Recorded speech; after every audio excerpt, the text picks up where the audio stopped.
अस्सलाम वालेकुम students, hopefully आप लोग ठीक होंगे और उम्मीद है आप लोग मेरे लेक्चर से फ़ायदा उठा रहे होंगे। अब चलते हैं, हम फर्स्ट ईयर में हम लोग केमिस्ट्री में चल रहे हैं चैप्टर नंबर 3 में, और चैप्टर का नाम है जी गैसेस।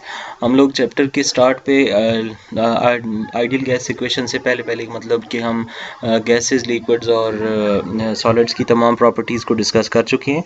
हमने कल पिछले लेक्चर्स के बाद हमने वो किया था जनाब, आइडियल गैस इक्वेशन के मतलब जो प्रेशर्स के यूनिट्स यूज़ करते हैं उनको हमने डिस्कस किया था। हमने बॉयल्स लॉ को पढ़ा था, उसके बाद तमाम गैस लॉज की आइडेंटिफिकेशंस की थी, गैस लॉज की डेफिनेशन पढ़ी थी।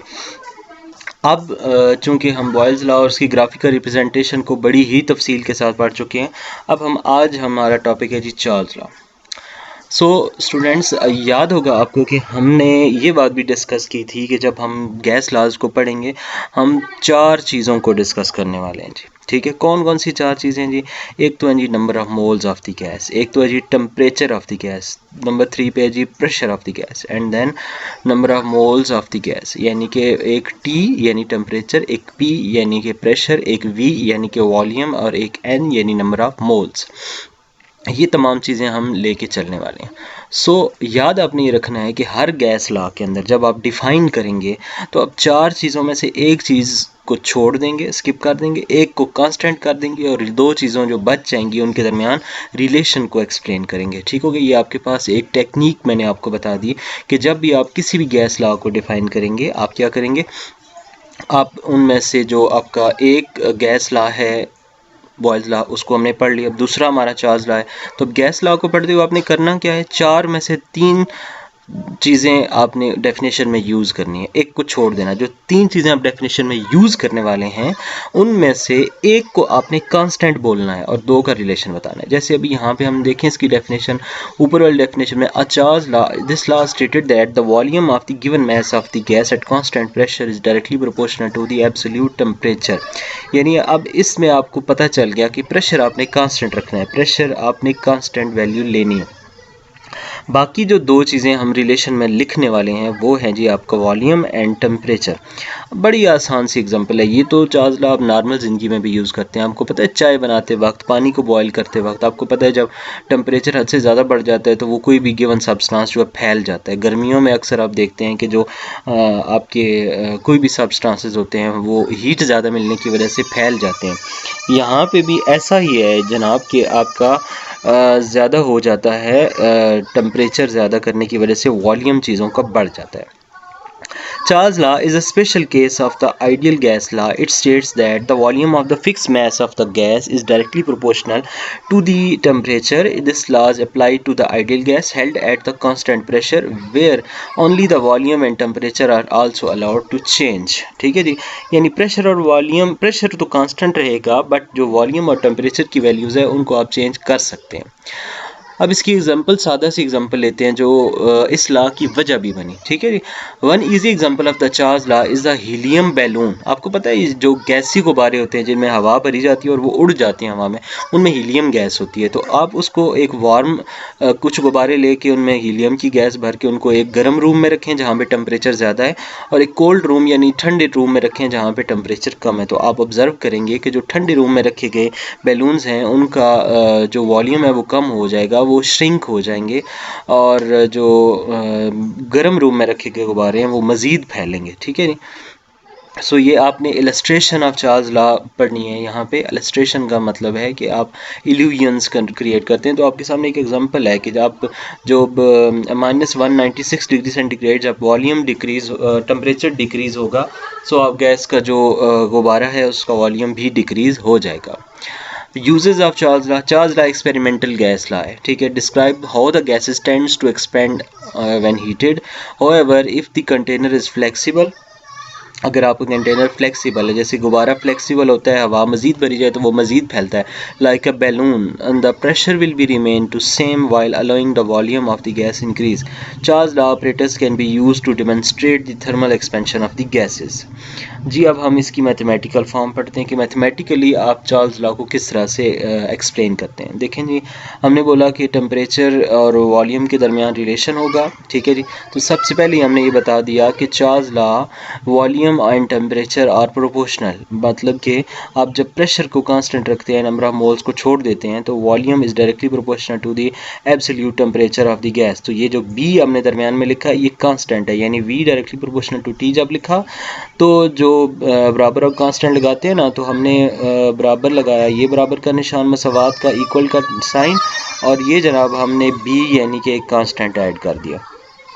Change of the conditions problem, यानी कि अब हम ऐसे करते हैं कि दो गैसेस लेते हैं, एक लेते हैं जी हम गैस वन जिसके लिए V1 is equal to T1 B1, and जो वॉल्यूम के लिए भी दूसरा V1, दूसरे के लिए भी V2 T2 ले दिया।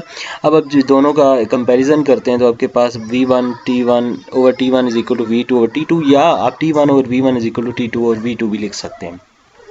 यहाँ से अगर आपने टेम्परेचर वन फाइंड करना है तो आप T1 is equal to V1 multiplied by T2 over V2, ठीक है। Temperature must be expressed in the Kelvin scale, ठीक हो गया जी।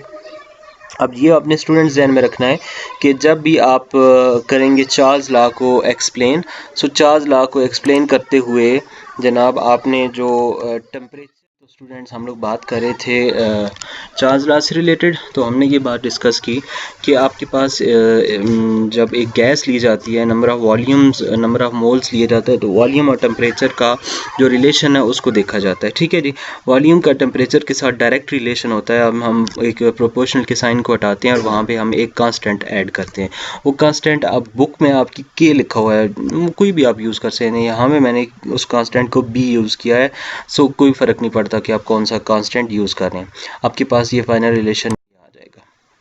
देखिए आपके सामने एक सिलेंडर पड़ा हुआ है और उसमें कोई ख़ास गैस पड़ी हुई है, आपने टेम्परेचर इसका इंक्रीज़ करना है और ये पिस्टन लगा हुआ है, ये ऊपर की तरफ उठ जाएगा जब वॉल्यूम बढ़ेगा। सो ये हमने एक एक्सपेरिमेंटल एग्जांपल भी लेनी है। जैसे आपके पास गैस के दो सिलेंडर पड़े हुए हैं, इस गैस के सिलेंडर को देखें तो यहाँ भी टेम्परेचर ऐड पहले किया जाएगा। यहाँ पे थर्मामीटर की मदद से हम टेम्परेचर ऐड कर रहे हैं। जब पिस्टन ऊपर लगा हुआ है, जब गैस फैलेगी तो ये पिस्टन ऊपर की तरफ उठेगा, ठीक है जी। ये पिस्टन जब ऊपर की तरफ उठेगा तो हम देखेंगे कि जो आपका जनाब यहाँ पे ये पोर्शन है ये यानी फैल जाएगा, गैस फैल जाएगी। जब जैसे जैसे टेम्परेचर बढ़ेगा, जब टेम्परेचर T1 से T2 हो जाएगा तो ज़्यादा ऊपर उठेगा।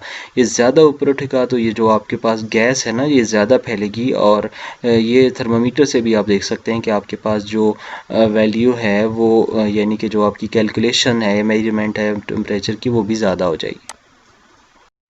अब हम एक न्यूमेरिकल एग्जांपल लेते हैं। देखें जी आपके पास 600 ml ऑफ द एयर यानी गैस पड़ी हुई है, एट टेम्परेचर आपके पास 27.0 degree centigrade, what is the volume at 60.0 degree centigrade. मतलब आपके पास वॉल्यूम एक दिया हुआ है, आपको टेम्परेचर दो दिए हुए हैं। तो फार्मूला आपके पास चार्ल्स लॉ का मैंने दिखाया आपको थोड़ी देर पहले, V1 over T1 is equal to V2 over T2। यहाँ पे आप देखें कि आपके पास V1 की 600 वैल्यू है, T1 की 300 वैल्यू है, इसी तरह आपके पास ये भी वैल्यू है। अब देखें मैंने ये 300 और अब बोलेंगे ये 333 ये वैल्यू कहाँ से आई। तो अब देखेंगे जनाब ये जो आपके पास 27 और 60 है, ये डिग्री सेंटीग्रेड में दिया गया टेम्परेचर है। आपने इसको कन्वर्ट करना है केल्विन स्केल में प्लस 273 करके। तो ये मैंने आपको करके दिखाया है कि आपके पास ये टेम्परेचर हुआ और ये भी टेम्परेचर हुआ, तो आपके पास ये वॉल्यूम हो गया, ये भी टेम्परेचर हो गया, ये भी टेम्परेचर हो गया। V2 फाइंड करना है आपने। तो अब जस्ट इस फार्मूले में V1 over T1 V2 over T2 में वैल्यू पुट करेंगे, V2 की वैल्यू यहाँ से फाइंड करेंगे, आपके पास दूसरा वॉल्यूम आ जाएगा। लेट्स टेक अनदर एग्जांपल कि अब हम चार्ल्स लॉ का एक प्रॉब्लम सॉल्व करेंगे। A gas occupies 473 centimetre cube at 336 degree centigrade. ये जो 473 डिग्री सेंटीग्रेड टेम्परेचर दिया, वो सॉरी वॉल्यूम दिया हुआ है ना, ये वॉल्यूम 1 हो गया जी, ठीक है। हमने देखेंगे गिवन डाटा में यहाँ पे लिखा है ना, V1 is equal to 473 centimetre cube, T1 जो है ये 36 डिग्री सेंटीग्रेड है, और हमने इसमें उसी तरह से ऐड कर किया जनाब 36 डिग्री सेंटीग्रेड है, हमने 273 ऐड करके इसको केल्विन में कन्वर्ट किया। तो केल्विन में कन्वर्ट किया। अब हमने हमारे पास V2 की वैल्यू नहीं है, उसने बोला है ना find its volume, another volume find करना है, और टेम्परेचर 94 डिग्री सेंटीग्रेड दिया हुआ है। आपने जस्ट इसमें 273 ऐड करना है, तो ये आ जाएगा V1 over T1 is equal to V2 over T2। ये हमारा सोल्यूशन है, हमारे पास फार्मूला हल होगा। इस फार्मूले में वैल्यू पुट करके कैलकुलेटर से हल करेंगे, आपके पास ये हल हो जाएगा, ठीक है जी। हमारे पास एक और एग्जांपल है, हम एक और न्यूमेरिकल एग्जांपल इस वजह से ले रहे हैं क्योंकि इस चैप्टर की एक्सरसाइज में बहुत सारे न्यूमेरिकल्स हैं।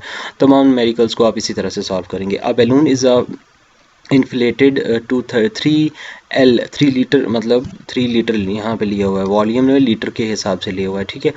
और 225 डिग्री सेंटीग्रेड, टेम्परेचर 1 है। ये आप इसको 273 में कन्वर्ट करके कर लेंगे। अब आप देखें कि आपने वैसे ही formula V1/T1 is equal to V2/T2 find किया लगाना है। V2 is equal to T2 multiplied by V1/T1। Just values put किए, आपके पास ये वैल्यू दोबारा से आ गई लीटर में, ठीक है जी। सो स्टूडेंट्स, होपफुली आप लोगों ने लेक्चर से फ़ायदा उठाया होगा। उम्मीद करता हूँ आप लोग अपनी राय का इजहार कमेंट सेक्शन में लाजमी करेंगे। मिलते हैं नेक्स्ट लेक्चर में। उम्मीद होपफुली आप लोग चैनल को सब्सक्राइब कर लिया होगा। आप लोग चैनल को सब्सक्राइब करें और जो दिए गए साथ जो बेल आइकन है उसके ऊपर भी हिट करें, ताकि आने वाली हर नई वीडियो का नोटिफिकेशन सबसे पहले आप तक पहुंचे और तमाम लेक्चर्स आप तक पहुंच जाएं। And thank you so much. मिलते हैं नेक्स्ट लेक्चर में। अल्लाह हाफिज़।